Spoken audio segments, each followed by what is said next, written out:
बोलो सदगुरु भगवान की जय। सदगुरु शहंशाह बाबा बूटा सिंह जी महाराज की जय।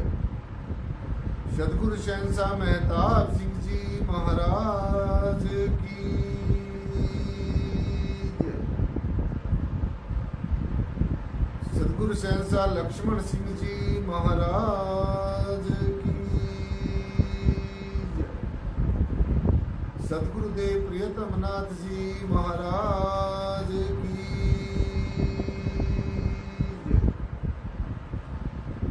आदि गुरु नमस्कार निराकार श्री सतगुरु चरण ओत प्रोत परवेश एक अनेक विस्तार रब नमस्कार बूटा चरण घट घट में परवेश। धन धन मेरे सदगुरु पूर्ण गुरु मेहताब बार बार करूं वंदना नमस्कार हर बार बार बार करूं वंदना नमस्कार हर बार। आप न आते जगत में जल मरता संसार जग तारण को आ गए मेरे पूर्ण गुरु मेहताब जग तारण को आ गए लक्ष्मण सिंह महाराज जग तारण को आ गए सदगुरु प्रियतम साथ संगत जी बड़े प्यार और सत्कार के साथ बोलना जी धन निराकार जी। आओ साथ संगत जी आज की ज्ञान चर्चा शुरू करते हैं। आज की ज्ञान चर्चा का एक बहुत महत्वपूर्ण आज विषय है, वो सबने बड़ी तवज्जो के साथ श्रवण करना है। आज का विषय है साथ संगत जी मन के ऊपर आज बातचीत करेंगे, चर्चा करेंगे, क्योंकि जब भी किसी की साधक की आध्यात्मिक जिज्ञासु की जब भी कोई शिकायत आती है तो यही आती है कि हमारा मन नहीं लगता जी, क्या करें। जितने भी संत महापुरुष हमारे सानिध्य में आते हैं और हम उनसे पूछते हैं भाई तुम्हारा भजन सिमरन कैसे चल रहा है, तो सबकी यही शिकायत आती है जी और तो सब कुछ ठीक है, बस सुमरन में मन नहीं लगता। तो फिर और ठीक कहाँ हुआ, जब सुमरन में मन ही नहीं लगा तो ठीक क्या हुआ, कुछ नहीं हुआ।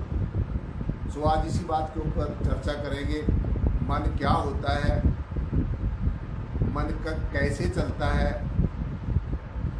मन कहाँ रहता है और मन का कितना बड़ा दायरा है। आज इसी बात के ऊपर चर्चा करेंगे। तो साथ संगत जी बड़े प्यार और सत्कार के साथ बोलना जी धन निराकार जी। सो जैसे आप सबने सुना है कि मन के हारे हार है, मन के जीते जीत, परमात्मा को पाइए मन की ही प्रतीत। सो मन साथ संगत जी हमारे जीवन में एक बहुत अहमियत वाला रोल अदा करता है, एक बहुत ही अहम रोल निभाता है, भूमिका निभाता है। अगर हम संसार से निराकार की तरफ चलते हैं, प्रकृति से पुरुष की तरफ चलते हैं, तो तब भी मन बीच में आता है।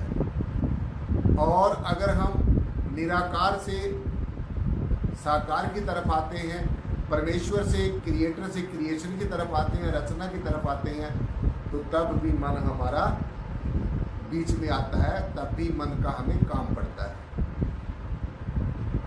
सो जैसे हमारे अंतर में 4 चतुष्टि अंतःकरण है, हमारे 4 अंतःकरण है, इनको चतुष्टि अंतःकरण कहा गया है। पहला है हमारा अंतःकरण मन है, दूसरा बुद्धि है, तीसरा चित्त है, चौथा अहंकार है और पांचवा आत्मा है। सो इसलिए जो मन का दायरा है वो बहुत बड़ा है। इंद्रियों से सूक्ष्म ज्ञान इंद्रियां हैं, ज्ञान इंद्रियों से सूक्ष्म कर्म इंद्रियां हैं, कर्म इंद्रियों से सूक्ष्म मन है, मन से सूक्ष्म बुद्धि है, बुद्धि से सूक्ष्म चित्त है, चित्त से सूक्ष्म अहंकार है, और इन सब से परे सूक्ष्म से भी अति सूक्ष्म हमारी आत्मा है, आत्म तत्व है। सो मन का एक बहुत बड़ा हमारे अंदर रोल है। सो पहला ही हमारा जो अंतःकरण वो मन है। मन का काम क्या है? मन का काम है मनन करना। मन से सूक्ष्म हमारी बुद्धि है। बुद्धि का क्या काम है? विचार करना। बुद्धि से भी सूक्ष्म हमारा चित्त है, और चित्त का क्या काम है? चिंतन करना। और अहंकार के बारे में तो कहने की जरूरत ही नहीं है। अहंकार तो एक ऐसा विनाशकारी जो हमारे अंतर में अंतःकरण है।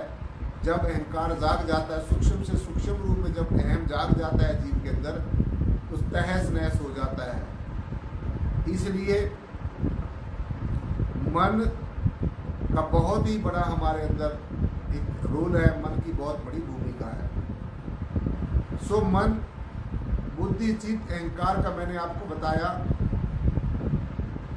ये बड़ी भांति समझ लेना चाहिए कि जहां मनुष्य है वहां पर मन भी है। जहां पर मनुष्य है वहां पर मन भी है, और जहां मन है वहां पर मनुष्य है। सो मन का बहुत बड़ा दायरा है। मन का बहुत बड़ा दायरा है। मन जो है साथ संगत जी, मन की जो पहली पहचान है और पहली आदत है वो ये है कि मन कभी भी तृप्त नहीं होता। मन कभी भी तृप्त नहीं होता। ये कभी इसकी इच्छाएं पूरी नहीं होती। एक इच्छा पूरी होती है और उसके साथ साथ में साथ संगत जी 10 इच्छाएं इसके अंदर, हजारों इच्छाएं इसके अंदर जाग जाती हैं। तो हमेशा ये जो मन है अपनी इच्छाओं को, तृष्णाओं को, ऐषणाओं को, वासनाओं को, उन्हीं को ही तृप्त करने में लगा रहता है। इसी दौड़ भाग में हमेशा लगा रहता है। तो इसलिए एक मन की दूसरी जो पहचान है, ये मन है कभी ये आगे जाता है, कभी ये पीछे जाता है, कभी ये अतीत की बातें सोचकर पगला जाता है, कभी अतीत की बातों में ये उदास हो जाता है, हताश हो जाता है, निराश हो जाता है, और कभी ये मन भविष्य की जो है योजनाएं बनाने में लगा रहता है। भविष्य में ये होगा। तो कभी मन पीछे की तरफ जाता है, अतीत की तरफ जाता है, भूतकाल की तरफ जाता है, और मन कभी भविष्य काल में जाता है। ये भी मन का ही काम है, ये भी मन का ही दायरा है। और क्या मन की पहचान है? मन सभी सांसारिक विषयों का, भोगों का और लज्जतों का आशिक है। मन सभी सांसारिक जो विषय भोग हैं उनका साथ संगत जी, और जितनी भी लज्जतें हैं उन सब का आशिक है। ये भी मन का ही काम है, ये भी मन ही करता है। और मन हमेशा साथ संगत जी ऊहापोह में और भूल भुलैया में ही घूमता रहता है, और ये समझता है कि ये जो संसार के रिश्ते नाते हैं, ये सारा दृष्टिमान जो जगत है, ये सब कुछ मेरा साम्राज्य है। ये भी मन का ही काम है। सो इसलिए ये भी बताया गया है कि मन जो है, ये मनुष्य के अंदर मन है, ये पिंड में भी है और ब्रह्मांड में भी है। मन पिंडी भी है और ब्रह्मांडी भी है। इसीलिए शास्त्रों ग्रंथों में कहा गया है, मन की उपमा करते हुए, कि जो पिंडे सो ब्रह्मांडे, जो खोजे सो पावे। सो ये सारा मन का विलास है, सारा मन का दायरा है। और मन हमेशा इसी भूल भुलैया में और इसी ऊहापोह में उलझा रहता है। जो तीनों के तीन जो गुण है साध संगत जी, जो रजोगुण है, सतोगुण है, तमोगुण है, जो तीनों के तीन गुण है, जो रजोगुण है, सतोगुण है और जो तमोगुण है,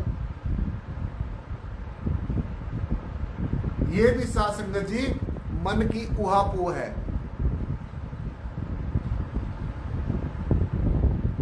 ये भी मन की ऊहापोह में लगा रहता है।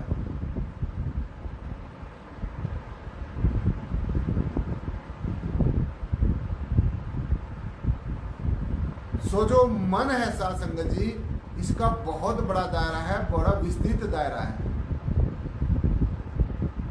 मन की और क्या पहचान है?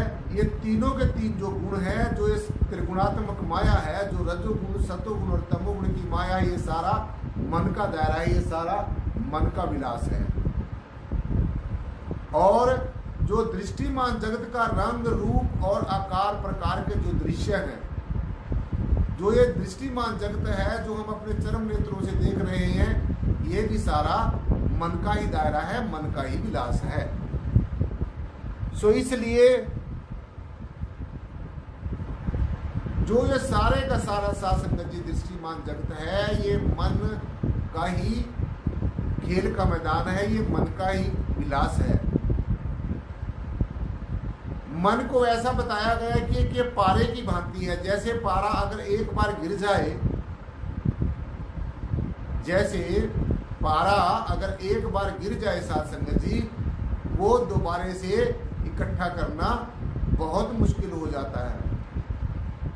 तो इसी तरीके से मन अगर एक बार बिगड़ गया साध संगत जी, तो इसको भी चारों तरफ जब ये अपनी माया फैला देता है, तो इसको भी इकट्ठा करना, एक पॉइंट पर, एक जगह पर इसको लाकर खड़े करना, ये भी बहुत मुश्किल है। इसलिए इसको ये उपमा दी है कि मन जो है वो पारे की भांति है। मन जो है वो पारे की भांति है, पारे की तरह साध संगत जी जब बिखर जाता है, तो जैसे पारे को इकट्ठा करना फिर मुश्किल हो जाता है बिखरे हुए पारे को, ऐसे ही ठीक इसी प्रकार से बिखरे हुए मन को, चारों दिशाओं में फैले हुए मन को साध संगत जी एक जगह पर लाना, एक जगह पर स्थिर करना भी उतना ही मुश्किल हो जाता है। सो इसलिए ये सारा मन का विलास है, सारा मन का दायरा है। त्रिगुणात्मक माया सब मन के अधीन है। कभी ये मन रजोगुणी हो जाता है, कभी ये मन सतोगुणी हो जाता है और कभी ये मन तमोगुणी हो जाता है। तो इसलिए हमारे संतों महापुरुषों ने कहा है, हमारे वेदों, शास्त्रों, ग्रंथों, उपनिषदों, प्राणों, महापुराणों में ये बड़े स्पष्ट तौर से बताया गया है कि मन के हारे हार है, मन के जीते जीत, परमात्मा को पाइए, मन की ही प्रतीत। तो अगर मन में परमेश्वर के प्रति प्रीति होगी, सदगुरु के प्रति प्रीति होगी, प्रेम होगा, प्यार होगा, तभी साध संगत जी ये मान जाए परमेश्वर की तरफ इस जीवात्मा को जाने की इजाजत देता है। क्योंकि प्रेम के ये भी वशीभूत हो जाता है, ज्ञान के ये भी वशीभूत हो जाता है, आनंद के ये भी वशीभूत हो जाता है। और जब इस मन के ऊपर आत्मा के ज्ञान का रंग चढ़ जाता है, आत्मा के ज्ञान का जब ये रसा स्वादन कर लेता है, आत्म रस का रसा स्वादन कर लेता है साध संगत जी, तो फिर ये मन पहले इसकी जो दशा थी, इसकी दशा भी बदल जाती है और इस मन की फिर दिशा भी बदल जाती है। ये मन जो है साध संगत जी, जहां पर मैंने ये तिलक लगाया है, ये यहाँ का त्रिकुटी का रहने वाला है। मन यहाँ का त्रिकुटी का रहने वाला है। यहीं से ही जड़ और चेतन की जो ग्रंथि है वो खुलती है। और मन जो है साध संगत जी त्रिलोकी का मालिक है, त्रिलोकी का मालिक है। और ये जो मन है, ये साध संगत जी बहुत ही इसकी जो माया है, और इसकी माया इतनी विकट है, इतनी प्रबल है कि इतनी जानना और समझना बहुत ज्यादा मुश्किल है। इसकी माया बहुत ही विकट है और सभी इंद्रियों का जो सरताज है ये मन है। इसीलिए जो ये इंद्रियों का इंद्रजाल है, ये इंद्रियों के क्षणिक जो भोग हैं, इंद्रियों के क्षणिक जो सुख हैं, ये साथ संगत जी सारे के सारे सब कुछ मन के ही अधीन है। तो इसलिए ये हमने समझना होगा, सबसे पहले इसी चीज को भली भांति अच्छी तरीके से समझना होगा। जब तक मन नहीं समझेगा साथ संगत जी, तब तक हम आत्मा की तरफ नहीं बढ़ सकेंगे, तब तक हम परमात्मा की तरफ नहीं बढ़ सकेंगे। इसलिए मन को समझाना, मन को जानना, मन के पार जाना, मन से परे जाना, ये बहुत ज्यादा जरूरी है, अति जरूरी है। जब तक ये नहीं होगा तब तक संसारिकता में ऐसे ही ये जीव छटपटाता रहेगा। मन की जहां पर मन है वहां पर माया है, जहां पर मन है वहां पर माया है। और इसकी मन की जो माया है वो बड़ी विकट है, बड़ी प्रबल है। जहां लग ये मन जाई भाई, तहां लग सोचो माया जाई। तो जहां जहां तक ये जो जीव है ये ऊंची ऊंची उड़ाने भरता है, जहां तक ये जीव ऊंची ऊंची उड़ाने भरता है, ये सब कुछ मन का दायरा है। जहां लग ये मन जाई भाई, जहां लग ये मन उड़ान भरता है, तहां लग सोचो माया जाई। तो जहां जहां पर मन चलता है वहां पर इसके साथ साथ में माया भी चलती है। जैसे आप चलते हैं और आपके साथ चलते चलते आपकी परछाई भी आपके साथ चलती है, ठीक इसी प्रकार से साथ संगत जी मन के साथ साथ में इसकी माया भी साथ साथ में चलती है। और मन जो है साथ संगत जी ये काल का एजेंट है। सारे जो काल की माया है ये उसको वशीभूत करके सारे का सारा इस काल के एजेंट की तरह ये मन काम करता है। जैसे एजेंट एक किसी कंपनी में काम करता है, ऐसे ही ये काल के देश में ये मन जो है ये एक एजेंट की तरह काम करता है। और ये मन बहुत चंचल है और चलायमान है, ये भी इसकी आदत है। ये मन बहुत ही चंचल है और चलायमान है। ये हर समय इसके अंदर कोई ना कोई उथल पुथल होती रहती है, विचारों की उथल पुथल इसके अंदर होती रहती है। जैसे समुद्र के अंदर ज्वार भाटा उठता है, उतार चढ़ाव आते रहते हैं, तो मन के अंदर भी ऐसे ही हर समय उथल पुथल होती रहती है। इसके अंदर भी एक ज्वार भाटे की तरह उतार चढ़ाव आते रहते हैं।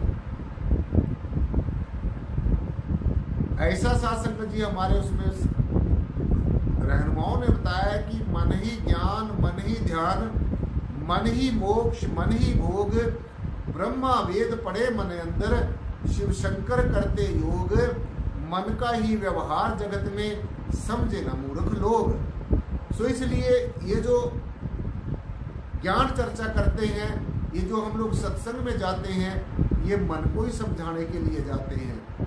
ये जो हम ज्ञान गोष्ठियाँ करते हैं, ज्ञान सुनते हैं, ये भी मन को ही समझाने के लिए किया जाता है। मन ही ज्ञान है, मन ही ध्यान है, मन को ही ध्यान के द्वारा मन से ही परे जाया जाता है। ये भी मन के लिए ज्ञान और ध्यान मन के लिए कथा जाता है। और मन को के लिए ही साथ संगत जी मन के लिए ही ध्यान किया जाता है। क्योंकि ध्यान करके जब मन के दायरे से परे चलेंगे तभी आत्मा के दायरे में जाएंगे, तभी ये साधक सभी जिज्ञासु आत्मा के दायरे में जा सकता है। मन ही ज्ञान, मन ही ध्यान, मन ही मोक्ष। और मोक्ष मन को दिलाना है, इस जीव को दिलाना है। आत्मा तो पहले ही मुक्त है, आत्मा को किसी मोक्ष मुक्ति की जरूरत नहीं है। आत्मा पहले ही ज्ञान स्वरूप है, आनंद स्वरूप है, सुख स्वरूप है, निर्गुण स्वरूप है, गुण गुण से परे निर्गुण स्वरूप है, रंग रूप आकार से परे निराकार स्वरूप है। सो इसलिए आत्मा को किसी चीज की जरूरत नहीं है। आत्मा अपने आप में एब्सोल्यूट है, अपने आप में कंप्लीट है, अपने आप में परम चैतन्य है। किसी चीज से चेतन करने की जरूरत नहीं है। हर समय जागृत रहती है, कभी सोती नहीं है। हर समय साथ संगत जी अपना काम करती रहती है। मन बुद्धि चित्त और अहंकार जितनी इंद्रियां, ज्ञानेंद्रियों, कर्मेंद्रियां, इनको सबको जो है आत्मा ही प्रकाशित करती है। आत्मा का प्रकाशित जो प्रफोक्ष होता है तब जाकर ये क्रियाशील होते हैं, तब जाकर इनमें स्पंदन होता है, तब जाकर इनके अंदर हलचल होनी शुरू होती है। सो इसलिए मन सभी सुखों का और दुखों का कारण है। मन सभी क्षणिक सुखों का और दुखों का कारण भी मन है। जो दुखों और सुखों का जो मूल है वो भी हमारा चंचल और चलायमान मन है। इसलिए मन को समझना, मन की इस माया को जानना, मन की वृत्ति को जानना, मन को अपने काबू में करने का, मन के साथ अपना जो है शास्त्रीय एडजस्टमेंट करने का जो तरीका है वो हमें सदगुरु ही समझाता है, सदगुरु बताता है। सो जितना भी ये अंधकार होते हैं, अंधकार होता है, जितना अंधापन होता है, जो इंसान अंधा होकर सब जड़ चीजों को ही मानना, परमेश्वर मानना शुरू कर देता है, जितनी अज्ञानता है, जितनी अविद्या है, जितनी जीव के अंदर ईर्ष्या है, द्वेष है, आत्मग्लानि है, आपसी खींचातानी है, एक दूसरे को नीचा दिखाने की प्रवृत्ति है, और साथ संगत जी अपने आप को श्रेष्ठ समझने की प्रवृत्ति है, संसारिक जो जड़ चीजें हैं, नश्वर चीजें हैं, उनको संग्रह करने की प्रवृत्ति है। ये भी सारा मन का ही दायरा है, ये मन का विलास है। सो इसलिए मन को समझना साथ संगत जी इतना आसान नहीं है जितना कहने में और सुनने में और पढ़ने में आता है।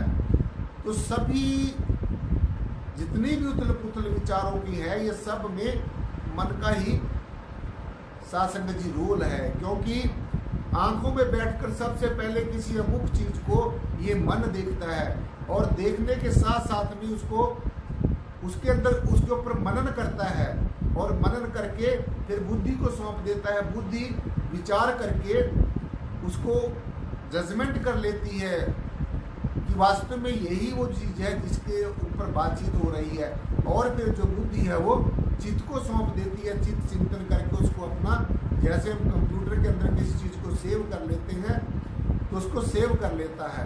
तो एक ये this is just like a natural process, ये एक कुदरती प्रक्रिया है जो हमारे अंतर में ऑटोमेटिकली चलती रहती है। सो इसलिए मन का बहुत बड़ा विराट दायरा है साथ संगत जी। जो चंचल और चलायमान मन है, ये हमारे मोक्ष और मुक्ति का कारण भी यही है। मोक्ष और मुक्ति तभी मिलेगी जब इस मन के दायरे से सदगुरु भगवान के पावन श्री चरणों का ध्यान करते हुए, उनके छवि का ध्यान करते हुए, उनके द्वारा दिए गए मूल मंत्र का नित्य प्रति साथ संगत जी सुमरण करते हुए, उनके सदगुरु के आदेश और उपदेश की पालना करते हुए, उनकी हर एक बात की अनुपालना करते हुए जब हम जीवन यापन करेंगे, तब जाकर ये मन के ऊपर आत्मा के ज्ञान का रस चढ़ेगा। सो इसलिए मन मोक्ष और मुक्ति का कारण है। शब्द, स्पर्श, रूप, रस और गंध, ध्यान से सुनना है। शब्द, स्पर्श, रूप, रस और गंध, ये सारे का सारा मन के दायरे में आ जाता है। जैसे